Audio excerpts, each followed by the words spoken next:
Hello all, అందరూ ఎలా ఉన్నారు? బాగున్నారా? నేనైతే చాలా బాగున్నాను. Welcome to my channel it's me OG. ఏంటి నేను కనిపించకుండా ఇల్లుని చూపిస్తున్నానని చెప్పి అనుకుంటున్నారా?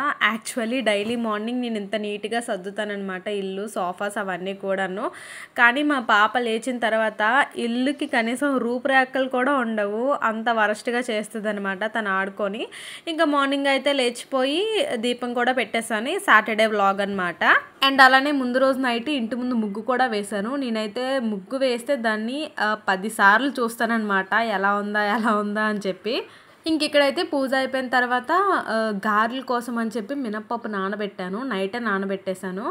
యాక్చువల్లీ నేను ఇప్పటికీ ఒక 3 టైమ్స్ ట్రై చేసి ఉంటాను, 3 టైమ్స్ కూడా ఫెయిల్ అయ్యానమాట గారెలు వేయడంలోని.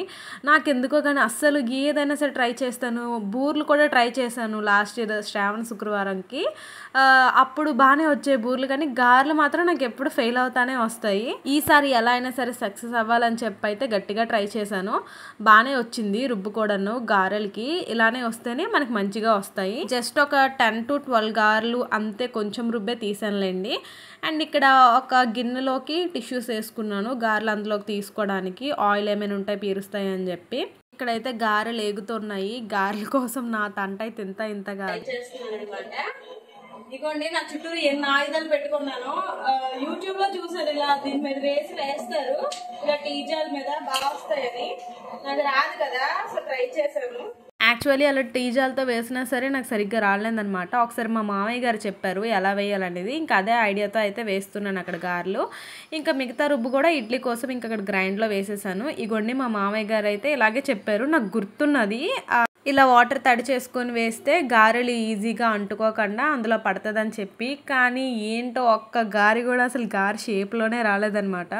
ఇంకా పక్క నుంచి అయితే మా ఆయన జోక్స్ వేస్తూ ఉన్నారు, ఏంటి అవి గారెలా లేవు భోగి పిడకల్లా ఉన్నాయి అని చెప్పి. ఏం చేస్తాం చెప్పండి. మమ్మీ ఒక విషయం చెప్పు, గారికి ఎందుకు హోల్ పడతారు?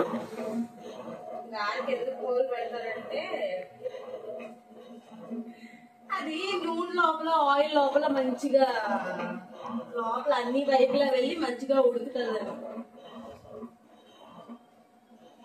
ఈ గారికి హోలే లేదు, ఈ గారికి హోల్ అయిపోయి. కానీ నిజంగా చెప్తున్నాను అబ్బా, కేవలం పట్టి మరి ఈసారి ఎంత టైం అయితే అయ్యింది. ఖచ్చితంగా నేను గారెలు వేస్తాను, కష్టమైనా పర్లేదు గారెలు వేస్తానని చెప్పి కేవలం ట్రై చేశాను. ఇంకా అలా చేస్తూ ఉంటే మంచిగానే వచ్చేయాలండి.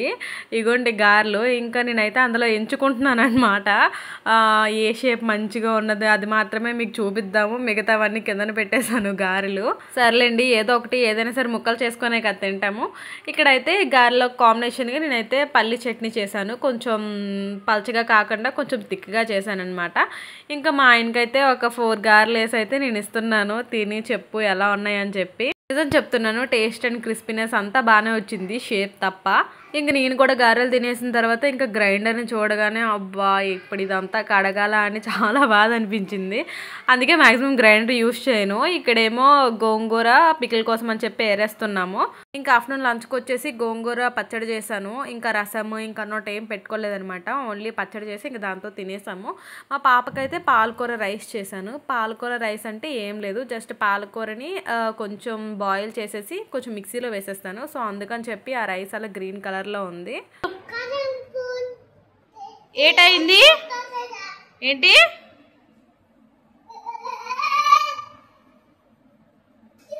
Very good. రిమోట్ తెచ్చేళ్ళు, రిమోట్.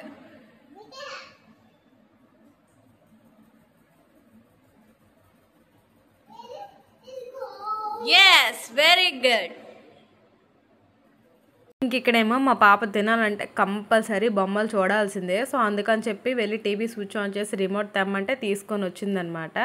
మమ్మీ ఫోన్లో ఎలా ఉంటుందో చెప్పు.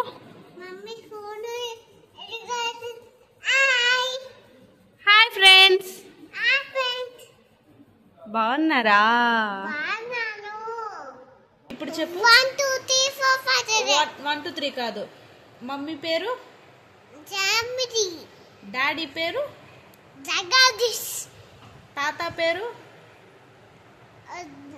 రామారాం, బాబాయ్ పేరు మూటిది, పాప పేరు పించిక, తమ్ముడు పేరు షన్ను. షన్ను. యాక్చువల్లీ టైటిల్ చూసారు కదా, నేను ఎందుకు అలా అన్నాను అన్నది ఇప్పుడు నేను మీకు ఎక్స్ప్లెయిన్ చేస్తాను. ఇక్కడ ఏమైందంటే నేను గిన్నెలు తోముకొని కొంచెం బిజీగా ఉన్నాను. పాపకేమో వాటర్ మెలన్ ఇచ్చానమాట తినమని. ఆగు, నువ్వు ఏం చేసావు?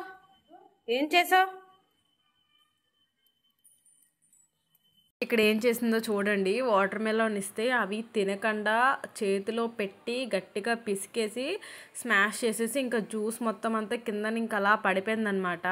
ఎంత చిరాకు అనిపించిందో, కాలికి బంకలా అంటుకున్నది. నేను ఇంక అప్పుడే గిన్నెలన్నీ తోమి ఇంకెందుకు ఆ రోజు కొంచెం నాకు అలసటగా ఉన్నదనమాట. ఇంకా బయటికి వెళ్దామని కూడా అనుకున్నాము. ఇంకా హాల్లో చూసేసరికి ఇంకా సినారియో నాకైతే ఇంకా చాలా ఏడుపు కూడా వచ్చేసింది. ఇంకా పాపకి ఏం అనలేక నేనేం చేయలేక, యాక్చువల్లీ నేను before day night Friday night నేను నార్మల్గా హాల్ అండ్ కిచెన్ ఇలాగ పైన మాప్ పెట్టాను అనమాట. ఇలానే ఏదో ఒక పని చేస్తుంటుంది. బాగోదు చూడడానికి, ఎవరు వచ్చినా సరే ఫస్ట్ హాలే చూస్తారు కదా అన్నట్టుగా కొంచెం నీట్గా ఉంచుతాను హాల్ అండ్ కిచెన్ కొంచెం మ్యాక్సిమం. అదే కాకుండా నేను ఇంకా కొంచెం మిక్సర్ కూడా వేసి ఇచ్చాను తింటదేమో అని చెప్పి, ఇంకా అది కూడా జల్లింది. నాకు ఇంక ఓపిక లేకపోయినా సరే ఇంకా చాలా చిరాకు అనిపించింది. లిటరల్లీ ఏడుపు కూడా వచ్చిందనమాట. ఇంకా మా ఆయన కదా మొత్తం అంతా చూపించాను, చూడు మరి ఎంత ఘోరంగా ఎలా చేసిందో అని చెప్పి. ఇంకేం చేయలేక ఓపిక ఉన్నా లేకపోయినా సరే అది మొత్తం అంతా నీట్గా తుడిచేసి మళ్ళీ హాల్ కిచెన్ అవంతా కూడా నీట్గా మాప్ పెట్టుకున్నాను అనమాట. యాక్చువల్లీ నేను పెళ్లి రోజు వరకు కూడాను ఇప్పుడు నేను పెళ్లి చేసుకోవడం కరెక్టా కాదా అనే డైలమాలో ఉన్నాను. అంటే పెళ్లి ఇష్టం లేదని కాదండి, ఇష్టపడి చేసుకున్నాను. ఇంకా పెళ్ళి అయిపోయిన వెంటనే ప్రెగ్నెన్సీ అనమాట. ఇంకా డైలమా ఇంట్లో నుంచి నేను ఇంకా కోలుకోకముందునే ఇంక అప్పుడే ప్రెగ్నెంట్, ఇంకా పాప పుట్టేయడం ఇంకంతా ఫాస్ట్గా జరిగిపోయింది. నేనైతే అసలు మెంటలీ ఫస్ట్ రెడీగా లేను, కానీ యాక్సెప్ట్ చేయాల్సి వచ్చిందనమాట. వీ షుడ్ యాక్సెప్ట్ ఎవ్రీథింగ్ కదా. నాకైతే చాలా ఓపిక తక్కువండి. ఇంకా దాంతో పిల్ల అల్లరి చూడండి నేను అక్కడ కిచెన్ మొత్తం మాప్ పెట్టేసి అక్కడ బకెట్ వాటర్ అవన్నీ జల్లేసి వచ్చే లోపు అక్కడ షెల్ఫ్లు తీసేసి ఆ లోపల న్యూస్ పేపర్లు తీసేసి జల్లేసి, ఇగోండి హాల్లో ఉండాల్సిన పిల్లో ఏమో ఈ రూమ్లోని, ఆ రూమ్లో ఉండాల్సిన పిల్లోస్ ఏమో అక్కడ, ఈ చైర్ ఉండాల్సిందేమో ఇక్కడ, అన్నీ ఎక్కడ పడితే అక్కడ అలాగే చేసేస్తుంది. అన్నీ ఎక్కడక్కడ పెట్టే లోపు నాకైతే మాత్రం చాలా ఓపిక నశించిపోతుంది. ఆ లోపల ఉన్నాయి కదా ఈ మ్యాట్స్ చేపలు, ఇవి కూడా చూడండి తీసి ఎలా చేస్తుందో. ఎందుకు ఫోను దేనికి ఫోన్ నీకు? ఇంకా ఈ అల్లరంతా పడేసరికి నాకైతే ఇంకా ఉన్న ఓపిక కూడా చచ్చిపోయింది అనమాట. ఇంక నేనైతే మా ఆయనతో నేను ఇప్పుడైతే ఇంకేం వంట చేయలేను బాబు, నాకు అంత ఓపిక లేదు. యాక్చువల్లీ మార్నింగ్ వేసిన ఇడ్లీ రుబ్బు ఉన్నది, ఇడ్లీ పెట్టేద్దాం అనుకున్నాను కానీ నాకు ఇంకా ఓపిక చచ్చిపోయింది అనమాట. కొంచెం స్ట్రెస్ రిలీఫ్ కావాలనిపించింది. సో అందుకని చెప్పి నేను కూడా వస్తాను బయటకని చెప్తే మా ఆయన సరే పద వెళ్దామని చెప్పి ఇంకా ఆయిల్ ప్యాకెట్స్ అయితే అయిపోయాయి. సో ఆయిల్ ప్యాకెట్స్ అండ్ అలానే కొన్ని గ్రాసరీస్ కావాల్సినవన్నీ తీసుకోవడానికి అయితే ఇంకా అలా బయటకు వచ్చాము. మళ్ళీ నెగిటివ్గా కామెంట్ ఏం చేయకండి, నేను వేరే ఉద్దేశంతో ఏమనలేదనమాట. ఎందుకంటే మా జనరేషన్ కిడ్సే మనమే ఒక సుకుమారంగా పెరిగేసి వస్తాము. మళ్ళీ ఈ వర్క్స్ అన్నీ కూడాను ఒకనొక టైంలో కొన్నిసార్లు ఓపిక అనేది చచ్చిపోతుంటుంది అనమాట. సో మెంటల్లీ, ఫిజికల్లీ అండ్ అలానే ఫైనాన్షియల్లీ అంతా స్టేబుల్గా ఉన్నప్పుడు కిడ్స్ని ప్లాన్ చేసుకోవడం బెటర్. కానీ కొన్నిసార్లు గాడ్ మనకి సర్ప్రైజెస్ ఇస్తూ ఉంటారు అన్ప్లాన్డ్గా. యాజ్ ఎ ఉమెన్గా మనం ఎప్పుడు స్ట్రాంగ్గా ఉండాలి. మనం స్ట్రాంగ్గా ఉంటేనే మన పిల్లల్ని, మన ఫ్యామిలీని మనం బాగా చూసుకోగలం. ఇంక ఇక్కడైతే టిఫిన్స్ అనేది పార్సల్ చేయించేస్తున్నాం. చెప్పాను కదా కొంచెం ఓపిక తక్కువ ఉందని చెప్పి. ఇంకా నేనైతే పరోటా తీసుకున్నా అండ్ పాప కోసం ఇడ్లీ, అండ్ మా ఆయన అయితే పూరి తీసుకున్నట్టున్నారు. పరోటా చూసి అయితే టెంప్ట్ అయి తీసుకున్నాను. తిని చాలా రోజులు అయింది కదా అని చెప్పి, కానీ బాబాయ్ చాలా గట్టి ఉంది. బయట ఫుడ్ తిన్న తర్వాత ఫీల్ అయ్యాను నేనైనా సరే ఇంట్లో చేసుకోవాల్సింది అని చెప్పి. టేస్ట్ అయితే అంత అద్భుతంగా ఉంది. వీడియో అయితే ఇక్కడితో ఎండ్ చేస్తున్నాను. వీడియో కనుక నచ్చితే ప్లీజ్ లైక్ చేయండి. See you in the next video. Bye by.